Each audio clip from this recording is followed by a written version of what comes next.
Homeless at 18, he inherited an abandoned maple farm. What he found there wasn't just about the land.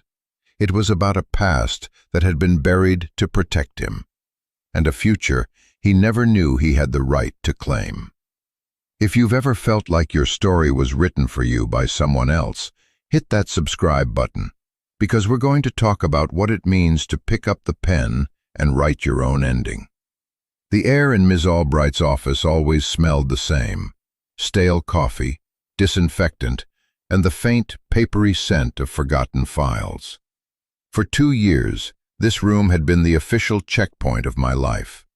2 years of monthly check-ins, of answering questions I didn't have the answers to, of nodding while she told me about programs and opportunities that felt like they were designed for a different person. Today was different. Today was my 18th birthday. It wasn't a celebration. It was an expiration date. I was officially an adult, which meant I was officially the state's problem no longer. I was, for the first time in a decade, completely and utterly on my own. My worldly possessions were in a single black duffel bag at my feet. It wasn't heavy. "Leo," she said, her voice gentle but firm, the way you'd talk to a spooked animal. She slid a thick manila envelope across the polished surface of her desk. It made a soft, final sound. "This is it. Your final paperwork. Birth certificate, social security card, a list of resources." She paused, her eyes holding mine. "And this." She tapped a second, older-looking envelope. It was yellowed at the edges, the paper brittle. My name was written on the front in a spidery, unfamiliar script. "This came for you about a week ago, from a law firm in Vermont. We held it until today, as instructed." I stared at the envelope. Vermont. The name was a ghost in my head, a place I only knew from a single faded photograph of a man I barely remembered holding me as a toddler, snow-covered trees behind him. My grandfather, the man who had handed me over to the system when I was 8 and never looked back. I hadn't heard a word from him or about him since. I assumed he was dead, or worse, that he simply hadn't cared enough to find out if I was. "I don't want it," I said. The words came out flat, hollow. It was a reflex. For 10 years, not wanting things had been a survival mechanism. If you don't want anything, you can't be disappointed. Ms. Albright sighed. It was a tired sound, the sound of a woman who had seen too many kids like me walk out this door with nothing but a duffel bag and a chip on their shoulder. "You have to take it, Leo. It's a legal document, a notification of inheritance." I almost laughed. Inheritance. What could a man who threw his own grandson away possibly have to leave behind? A box of regrets? An unpaid bill? Inheritance of what? "A property," she said, her gaze steady. "Near a town called Northwood, Vermont. It's a farm, or it was. The letter says it's been unoccupied for some time." She slid a single sheet of paper from her own file. It was a tax notice. My eyes scanned the jargon until they landed on the number at the bottom, printed in an aggressive, unforgiving font. A debt. A massive one. Several years of unpaid property taxes, totaling more than I could imagine making in a lifetime. So that was it. Not a gift, but a burden. A final, parting curse. "There's also this," she added, pushing a third letter toward me. This one was on crisp, expensive-feeling paper, the letterhead of a corporate law firm. "It's an offer from a development company. They want to buy the land. They're willing to settle the tax debt and give you a cash sum." The number they were offering was staggering. To a kid whose net worth was currently packed in a duffel bag, it felt like a lottery ticket. Enough to get an apartment, a car, to disappear and start over somewhere new. The easy way out. It was tempting. So tempting it made my stomach ache. It was a clean break. Sell the ghost of a farm, erase the man who had erased me, and walk away. It was what he had done, after all. "Why?"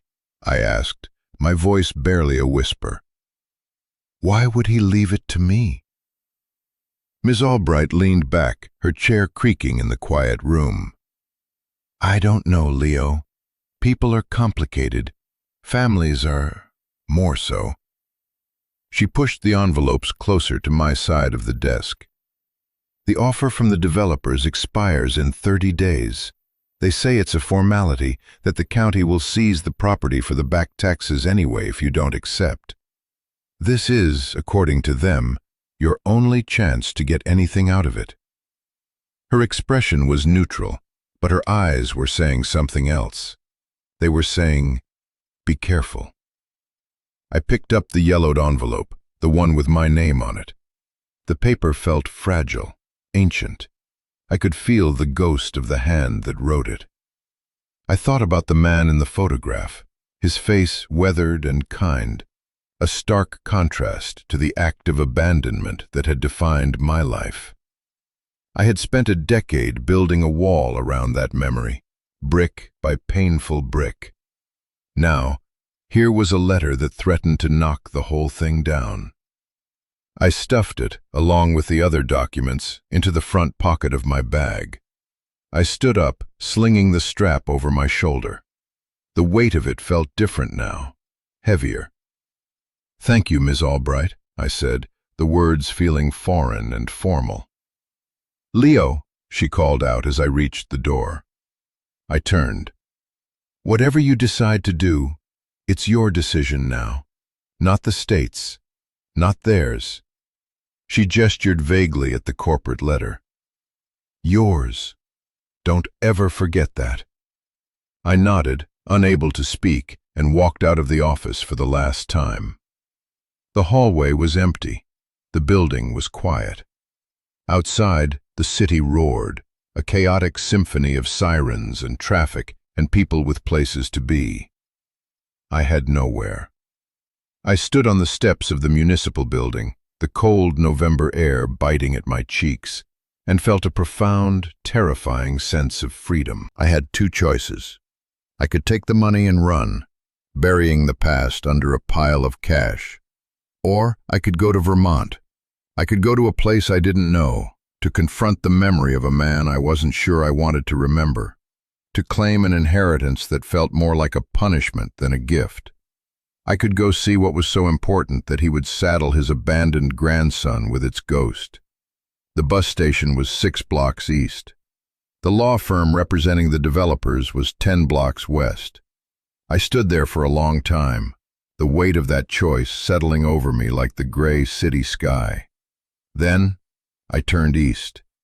The bus ride was a long, slow crawl out of the concrete labyrinth and into the fading colors of late autumn. For 12 hours I watched the world change through the grimy window. Skyscrapers bled into strip malls, which gave way to suburbs, and finally, to the rolling, bruised-looking hills of the countryside. I didn't sleep. I just watched the miles spool out behind us, each one a thread connecting me to a past I was hurtling toward against my better judgment. I kept my hand on the duffel bag in the seat next to me, the sharp corners of the envelopes pressing against the thin fabric. I hadn't opened the personal letter yet. I was afraid of what it might say, or what it might not. An apology? An excuse? Or just cold legal instructions? Any of it felt like it could break the fragile truce I'd made with my own history. The bus arrived in Northwood, Vermont, just after dawn.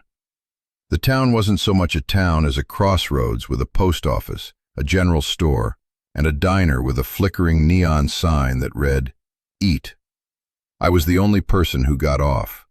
The bus hissed away, leaving me in a silence so deep it felt loud. The air was different here. It was sharp and clean, smelling of pine and damp earth and something else, something faintly sweet, like wood smoke. It was cold, a deep, penetrating cold that the city never seemed to have. I pulled my thin jacket tighter and walked into the diner. An old man with a face like a topographical map sat at the counter, nursing a cup of coffee. A woman with tired eyes and a kind smile poured me a cup without asking. "You're not from around here," she said. It wasn't a question. "No," I said, my voice hoarse. "I'm trying to get to the old Miller place on Sugar Hill Road." The old man at the counter turned slightly, his eyes narrowing. "Ain't nobody lived at the Miller place in years, not since old Silas passed." Silas, my grandfather's name. Hearing it spoken by a stranger sent a weird jolt through me. He was real. He wasn't just a ghost in a file. He was old Silas, who used to live on Sugar Hill Road. "He was my grandfather," I said. The man's expression softened, just a fraction. "Is that so? Well, I'll be Silas's boy." He took a long sip of his coffee. "He was a good man, stubborn as the winter, but a good man." He looked me up and down, a flicker of something, pity maybe, in his eyes. "Sugar Hill's a good 5 miles out. No cabs in Northwood. I can give you a ride. Name's Earl." The ride in Earl's ancient, rattling pickup truck was quiet. He seemed to understand I wasn't in the mood for small talk. He just drove, the truck groaning up the winding dirt road. The trees grew thicker here, their bare branches clawing at the pale sky. We passed a few houses, set far back from the road, smoke curling from their chimneys. Then, nothing. Just woods. "Here we are," Earl said, pulling over next to a rusted mailbox, half swallowed by overgrown bushes. The name Miller was barely visible under the rust. A gravel driveway, more weeds than gravel, disappeared into the trees. "House is up at the end of that. It's been sitting empty a long while, son. Don't expect much." I got out of the truck, the duffel bag feeling impossibly heavy. "Thank you, Earl, for the ride." He just nodded. "You need anything, you know where to find me. Mornings at the diner." He put the truck in gear, hesitated for a second, and then looked at me. "Your granddad, he talked about you sometimes. Hoped you were doing all right." He didn't wait for a response. He just drove away, the truck's engine fading until all I could hear was the wind whispering through the pines. I stood there for a long time, Earl's words echoing in my head. He talked about you. It was a small thing, but it was a crack in the wall I'd built, a tiny hairline fracture. I turned and faced the driveway. It looked less like an entrance and more like a place that had been forgotten by the world. I took a deep breath, the cold air burning my lungs, and I started walking. The driveway was longer than I expected, winding up a gentle slope. The gravel crunched under my boots. With every step, I felt like I was walking backward in time. Then the trees opened up, and I saw it. The house. It was a simple, 2-story farmhouse, its white paint peeled and grayed by years of weather. The windows were dark and empty, like vacant eyes. A wide porch sagged on one end, and the roof of a large barn or outbuilding was visible behind it, its red paint faded to a dull, rusty brown. It wasn't just neglected. It felt sad. It looked the way I felt, abandoned, forgotten, still standing, but barely. A set of keys had been tucked into the legal envelope from my grandfather's lawyer. I found the one that fit the front door. The lock was stiff, and I had to put my shoulder into it. It finally gave way with a loud, grating crack that echoed in the profound silence. The door swung inward on a groan of rusty hinges, releasing a wave of stale, cold air. It smelled of dust, of mice, of time itself. I stepped inside. The foyer was dark, the only light coming from the doorway behind me. Dust motes danced in the pale shafts of sun. To my left was a living room, furniture draped in white sheets like a congregation of ghosts. To my right, a staircase led up into the shadows. Straight ahead, a hallway led deeper into the house. For a moment, I was paralyzed. This was his house, the house of the man who had given me away. Every dusty surface, every shadow-filled corner felt like an accusation. What was I doing here? I should have taken the money. I should have run. The sheer wrongness of my presence here was a physical weight. But I had come this far. I dropped my duffel bag on the floor, the sound muffled by the thick layer of dust, and took a step further into the gloom. I ran my hand along a sheet-covered armchair, the fabric rough under my fingers. I pulled the sheet off. The chair was old, floral-patterned, the fabric worn thin on the arms. I could almost picture him sitting here, but the image wouldn't form. I had no memory of this place, no connection to it. It was just a dead house, filled with a dead man's things. I wandered through the downstairs rooms, a dining room with a heavy oak table, a kitchen with faded yellow wallpaper and appliances from another era. Everything was tidy in its place, but covered in that same uniform layer of dust, a gray shroud over a life that had simply stopped. It was unnerving. It wasn't the mess of a sudden departure. It was the ordered stillness of a place that had been deliberately and carefully closed down. As I stood in the kitchen, staring out the grimy window at the skeletal trees, I saw the other building more clearly, the sugar house. It was a large, barn-like structure, connected to the woods by a web of metal tubes that snaked between the maple trees. That, I knew, was the heart of a maple farm. That was where the work was done. A strange curiosity pulled me toward it. The side door of the kitchen was unlocked. I stepped out into the biting air and walked across the overgrown yard. The sugar house door was a massive sliding panel of weathered wood. It took all my strength to shove it open a few feet, just enough to slip through.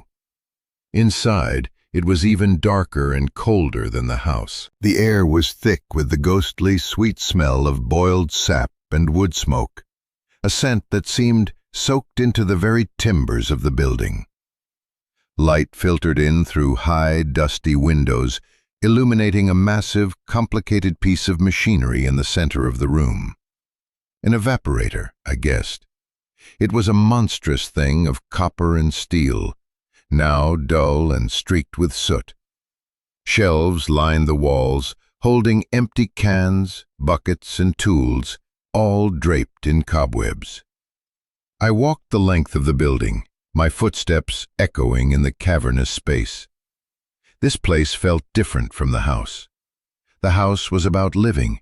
This place was about work, about purpose. I could feel the energy of it, even in its dormant state. I imagined the steam, the noise, the sticky, sweet smell filling this room. I imagined my grandfather here, a man I couldn't picture sitting in an armchair, but a man I could, for some reason, picture here, working. And as I stood in the center of the room, a floorboard under my left foot gave a little. It was a subtle shift, a looseness the other boards didn't have. I knelt down, my knees cracking in the cold. I pushed on the board. It moved. My heart started to beat a little faster. I worked my fingers into the crack and pried. The board came up with a squeal of old nails. And there, in the dark space beneath the floor, was a metal box. It was an old Army surplus ammo can, painted black, with a heavy-duty padlock on the latch. My breath caught in my throat. This was not random. This was placed here. This was hidden. A cold dread, mixed with a sliver of frantic hope, washed over me. I looked around the sugar house, at the tools hanging on the walls. I found a heavy crowbar. It took 3 tries, the metal of the lock groaning in protest, before it finally snapped with a loud crack that sounded like a gunshot in the silent building.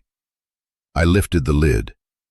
Inside, nestled on a bed of yellowed newspaper clippings, were several thick bundles of letters, tied with twine. Beneath them, there was a large sealed envelope with the words, "For Leo," written on it in that same spidery hand.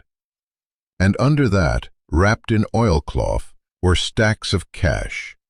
Neat, tight bricks of $100 bills. I stared at it, my mind refusing to process what I was seeing.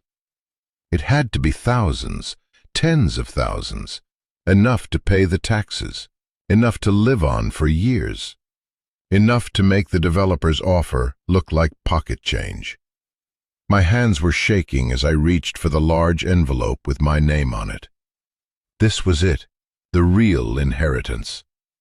I sat down on the dusty floor of the abandoned sugar house, the cold seeping through my jeans, and I began to read the first letter from the grandfather who had, it seemed, never forgotten me at all. The paper was thin, almost translucent with age. The date at the top was from 10 years ago, just a week after he'd left me at the social services office. My hands trembled as I read his words. "My dear Leo," it began. "If you are reading this, it means I am gone, and it means you have come home. I hope you can find it in your heart to forgive an old man for the choice he had to make. I imagine you hate me. You have every right to. I want you to know I have hated myself every single day since I walked away from you. But you need to understand, I didn't abandon you. I saved you." The words hit me like a physical blow. I saved you. It was the opposite of the story I had told myself for a decade. The story of being unwanted, of being a burden, of being thrown away. I had to stop reading, my vision blurring. I took a deep, shuddering breath, the dusty, sweet air of the sugar house filling my lungs, and I forced myself to continue. This farm, this land, it's been in our family for 5 generations. We're not rich people, Leo. The land is all we've ever had. It provides. The maples, they give us a living. But about 12 years ago, a company came sniffing around. Vantage Development. They wanted the land. Not just our land, but all the land on this mountain. They want to build one of those fancy ski resorts for city people. They made offers, lowball offers, and most people around here, they're struggling. They sold. But I wouldn't. This place is your birthright. They didn't like that. They tried everything. Legal threats, surveyors showing up at all hours. But I held on. Then they changed tactics. The threats stopped being legal. They got personal. Men started showing up. Not lawyers in suits. Hard men. They made it clear what would happen if I didn't sell. They talked about accidents, fires.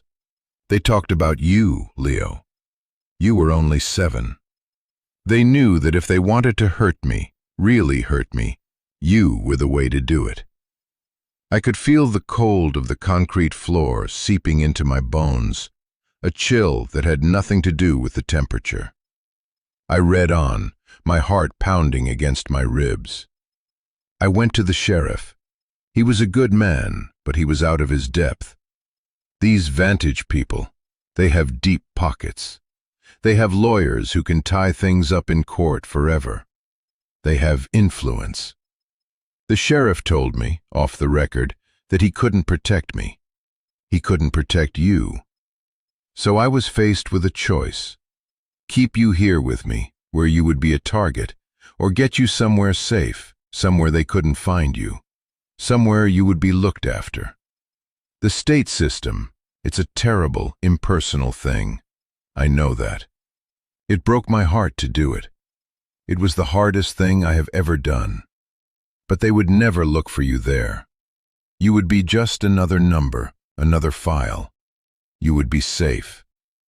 I set up a trust, anonymously, with what little I had, to make sure there was always a little extra money in your account for clothes or books. It wasn't much, but it was all I could do without them tracing it back. The small, unexplained deposits. The extra $20 or $50 that would appear in my foster care account every few months. The social workers always said it was from a charity, a church donation. It was him. All this time, it was him. A silent, invisible presence in my life. A ghost watching over me. My plan was simple. I would fight them. I would make this farm so legally toxic, so buried in debt and liens, that they couldn't touch it. I stopped paying my property taxes on purpose. I took out loans I never intended to repay. I created a paper trail of financial ruin, a fortress of red tape. Every dollar they spent on lawyers trying to foreclose was a dollar they weren't spending on hurting anyone. It was a holding action, son. I was just trying to run out the clock, hoping they'd give up and move on. And I started saving. Every dollar I made from the syrup, every penny I could scrape together, I put in this box. For you. For the day you came home. The stacks of cash. It wasn't a windfall. It was a weapon. It was a war chest. My entire understanding of my life, of my own story, was coming undone. The villain I had spent years despising was a hero I had never known. The abandonment was a sacrifice. The neglect was an act of profound, desperate love. I leaned my head back against a wooden post, the rough timber biting into my scalp, and I finally let myself cry. I cried for the little boy who felt thrown away. I cried for the old man who had to make an impossible choice. I cried for the 10 years we had lost, the 10 years of silence that had been filled with so much unspoken love and pain. It's funny, isn't it, how a story can be completely true and a complete lie at the same time. The facts were the same. He left me. I grew up in the system. He was gone. But the meaning, the why of it all, changed everything. And I wonder how many of you out there have a story like that. A story about your life that you've been told, or that you've told yourself, that maybe isn't the whole truth. If this is hitting you right now, if you're thinking about the complexities and the hidden sacrifices in your own family, let me know in the comments. You're not alone in this. This community is built on people who understand that the simplest stories are rarely the truest ones. Let's get back to the sugar house. After the tears, a strange calm settled over me. The grief was still there, a heavy stone in my gut, but it was joined by something else. A slow-burning anger. An anger directed not at my grandfather, but at the faceless company that had stolen our lives. Vantage Development. They hadn't just tried to take his land, they had taken his grandson. They had forced him into a decade of solitude and fear. They had made me an orphan. I picked up the next letter. The tone had changed. It was no longer just apologetic, it was strategic. Leo, the money in this box is for the taxes. It should be more than enough to clear the debt with the county. Do it immediately. Pay it in person with a certified check. Get a receipt. That will remove their primary legal leverage. They've been counting on the county foreclosing and them being the only bidder at the auction. Once the taxes are paid, the land is yours, free and clear, at least for a moment. But they won't stop. They'll come back with another offer, probably higher than the first. They will tell you it's your best and only option. They will try to intimidate you. Don't listen. The letter went on, detailing the legal battles he had fought. He had documented every instance of harassment, every threat. There were names, dates, and license plate numbers scribbled on napkins in the backs of envelopes, all tucked into the box. He had compiled a dossier on their tactics. He had even found evidence that the primary creditor for one of his largest loans was a shell corporation with ties back to Vantage's parent company. They weren't just waiting for him to fail. They were actively engineering it, creating the debt they would then use as leverage to take the farm. It was a cold, calculated, predatory plan.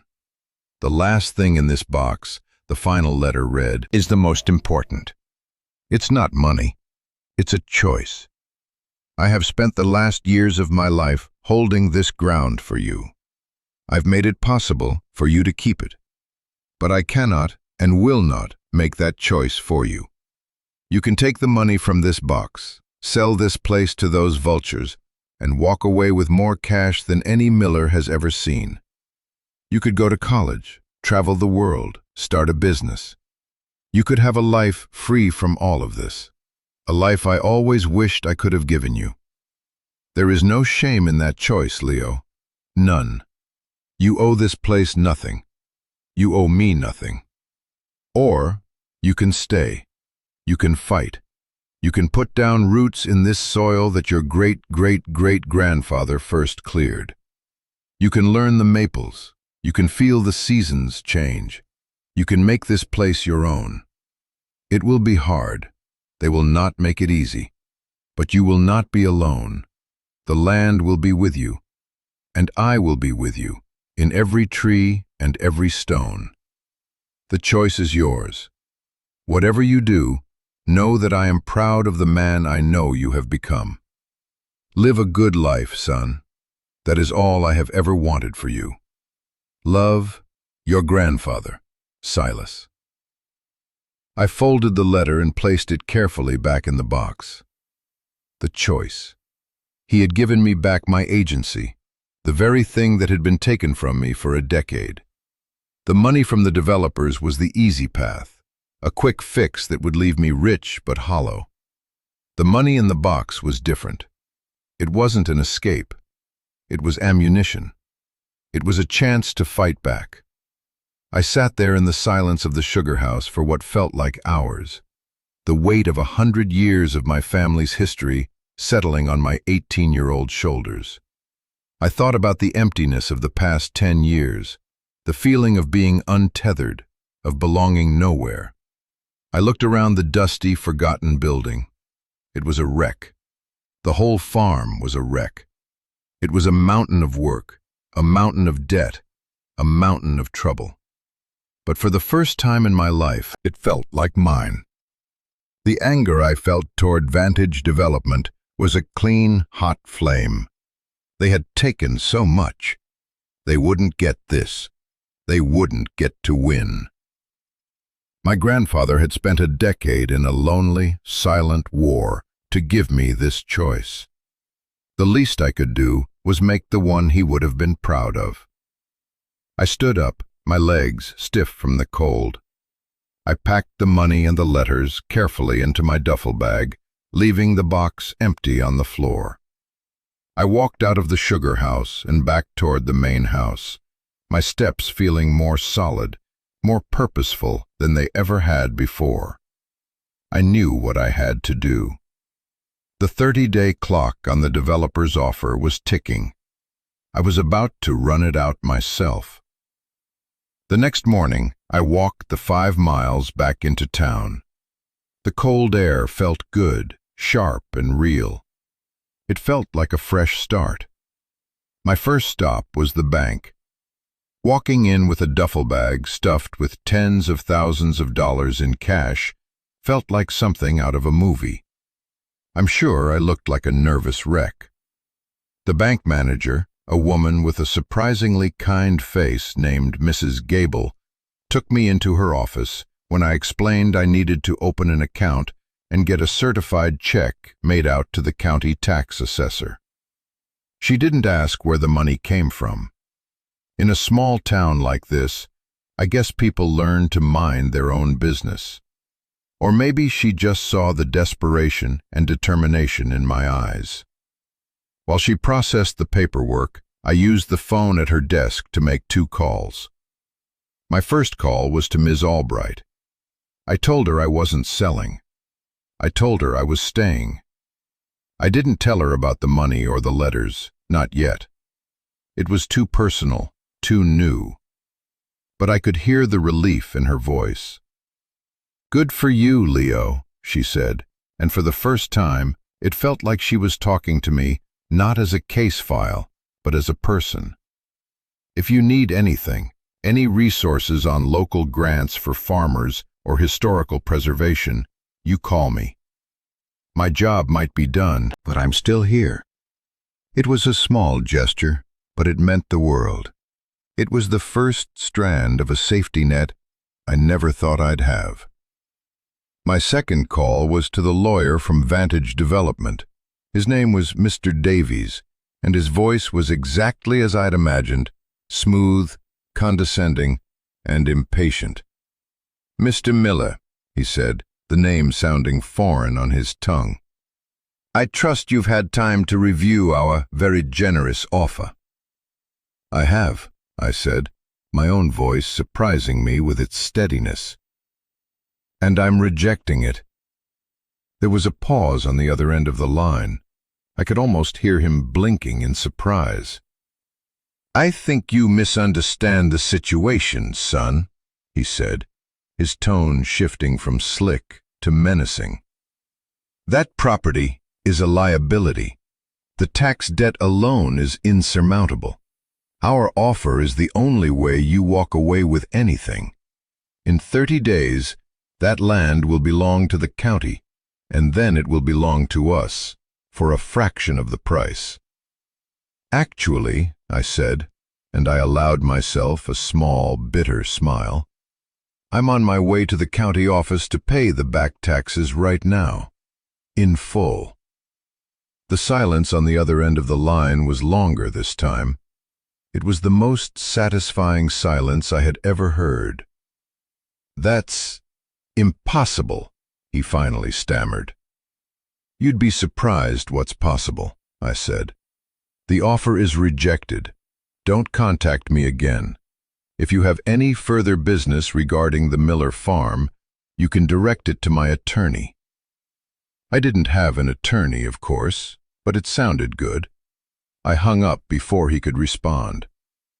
My heart was hammering, but I felt a surge of adrenaline, of power. I had just fired the first shot in a war I had inherited. With the certified check from Mrs. Gable in my pocket, I walked to the county municipal building. It was a small brick affair, nothing like the concrete monoliths of the city. The tax assessor's office was a cramped room filled with filing cabinets. The woman behind the counter looked up at me over her glasses, her expression bored. "Can I help you?"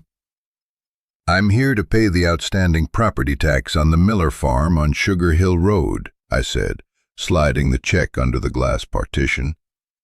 She picked it up, looked at the name, looked at the amount, and then looked back at me. Her boredom evaporated, replaced by wide-eyed disbelief. "You're paying all of it?" "Yes, ma'am." She stared at me for a moment longer, then a slow smile spread across her face. "Well, I'll be. Old Silas would be proud." She stamped my receipt with a satisfying, definitive thud and pushed it back to me. "This makes you current. The property is officially yours, Mr. Miller. No liens, no encumbrances. Congratulations." Mr. Miller. It was the second time someone had called me that today. It sounded solid, real. I walked out of that building feeling 10 feet tall. The weight of the tax debt was gone, lifted not just from the property, but from my shoulders. The fight wasn't over, I knew that. Vantage Development wasn't just going to give up. But my grandfather had cleared the path for me, and I had taken the first step. On my way out of town, I stopped at the general store to buy groceries. Real food, not just the instant noodles and granola bars that had been my staples. As I was paying, the man behind the counter, a burly guy with a thick beard, nodded at me. "You're Silas's grandson, aren't you? Heard you were in town." News traveled fast here. "Heard you told that Vantage lawyer to take a long walk off a short pier." I must have looked surprised because he chuckled. "Earl was in for coffee this morning, told us all about you. And the lady at the tax office called her sister, who works at the diner, to tell her what you did." He leaned forward, his voice dropping. "Good for you, kid. Silas was a good man. None of us liked what those corporate vultures were doing to him. If you need a hand with anything up there, you let us know. A lot of folks in this town owe Silas a favor or two." I walked out of the store with my bags of groceries, my head spinning. In the city, I was anonymous, invisible. Here, in a town I'd been in for less than 48 hours, I had a name. I had a history. I had allies. It was a strange and unfamiliar feeling. As I started the long walk back up Sugar Hill Road, the heavy grocery bags digging into my hands, I didn't feel alone anymore. I felt like I was finally walking home. The first week was a blur of hard physical labor. The house was the first priority. It needed to be made livable. I started in the kitchen, scrubbing away years of grime, my arms aching from the effort. I found the circuit breaker and, with a hopeful flick of a switch, the lights flickered on. A single bare bulb in the kitchen ceiling cast a warm yellow glow, pushing back against the gloom. It felt like a monumental victory. I worked my way through the house, room by room, pulling off the dusty sheets, airing out the stale air, cleaning. It was more than just cleaning. It felt like an act of reclamation. I was waking the house up from a long, sad sleep. One afternoon, while clearing out a closet, I found a box of old photographs. There he was, Silas. In picture after picture, he was on the farm, tapping trees, his breath pluming in the cold air, standing in the sugar house, surrounded by steam, fixing a tractor, his hands covered in grease. And in a few of the photos, there was a young woman with a kind smile, my grandmother, I realized. And then, a baby, a toddler, me. There were pictures of him holding me, teaching me to walk on the grassy lawn, holding me up to touch the rough bark of a maple tree.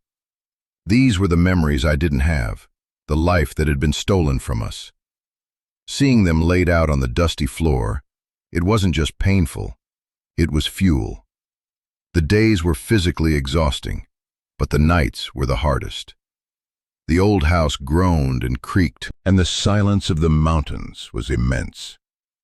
I'd lie in the old bed upstairs, the one I assumed had been his, and I'd think about him lying in this same spot, alone, for all those years, fighting his quiet war, writing letters to a grandson he couldn't see, saving money in a box under the floor. The sheer force of his will, his stubborn love, was humbling. He had given me more than a farm. He had given me a purpose. A few days later, Earl's pickup truck rumbled up the driveway.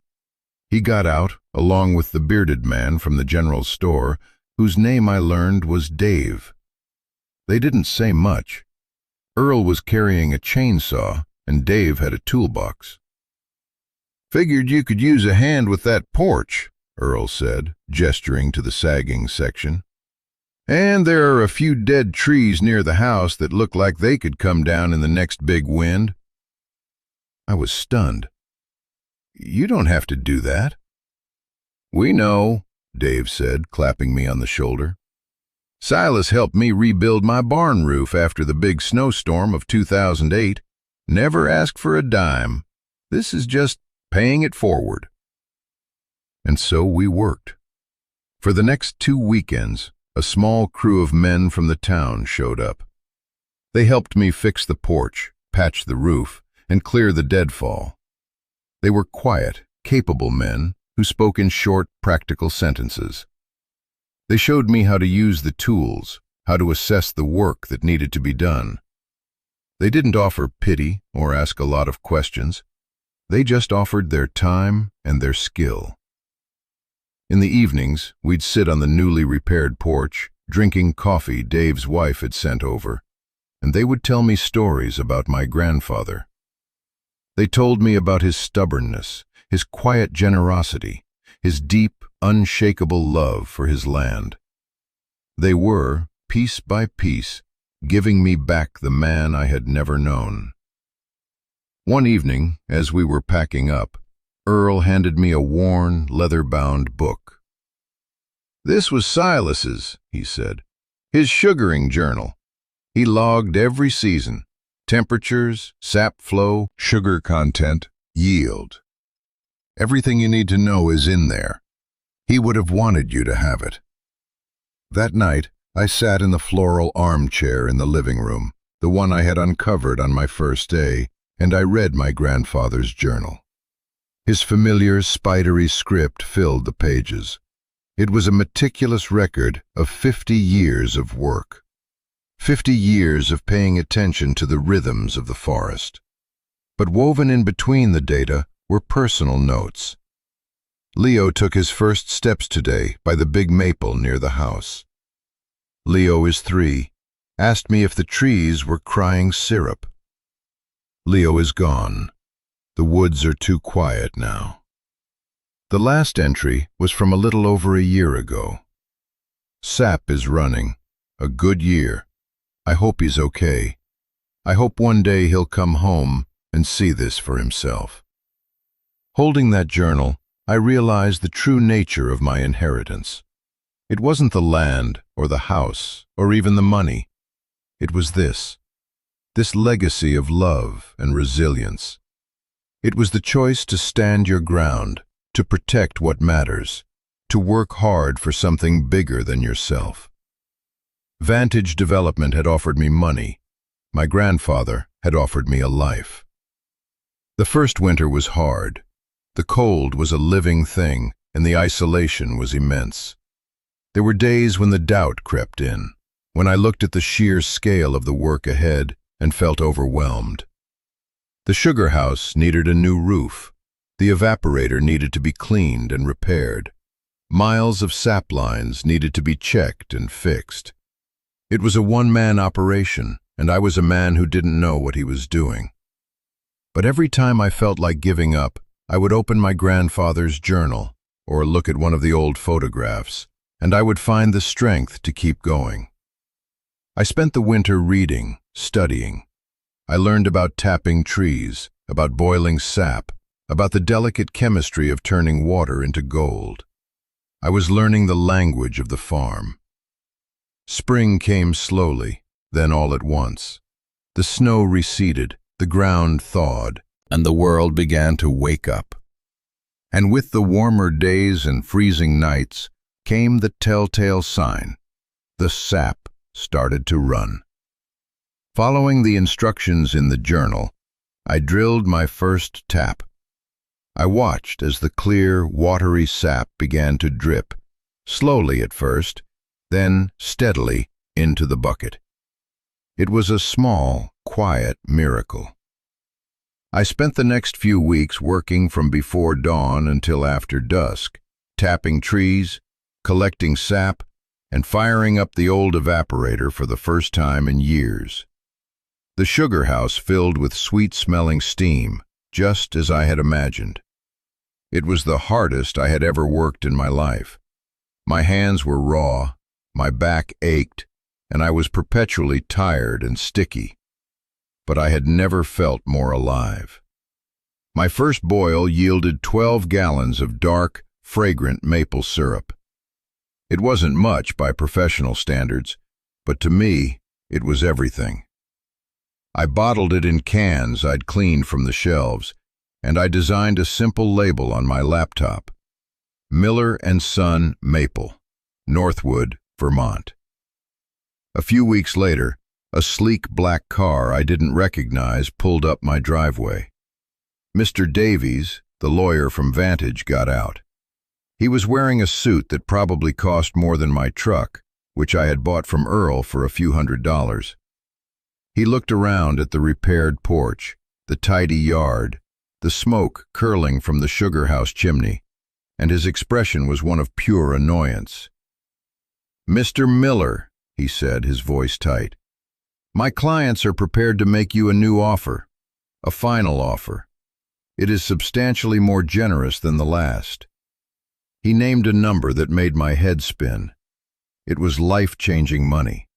It was an obscene amount of money for a patch of trees on a mountain. I just looked at him. I thought about my grandfather's letters, about his lonely fight. I thought about Earl and Dave and the men who had helped me. I thought about the feeling of drilling that first tap, of tasting that first batch of syrup. I thought about the quiet pride of continuing something that had been started 5 generations before me. "Mr. Davies," I said, and my voice was calm and clear, "this farm is not for sale. Not now. Not ever." He stared at me, his professional mask cracking for just a second, revealing the frustrated bully underneath. "You're making a mistake, kid," he hissed. "We don't give up." "Neither do we," I said, and I turned my back on him and walked into the sugar house, back to work.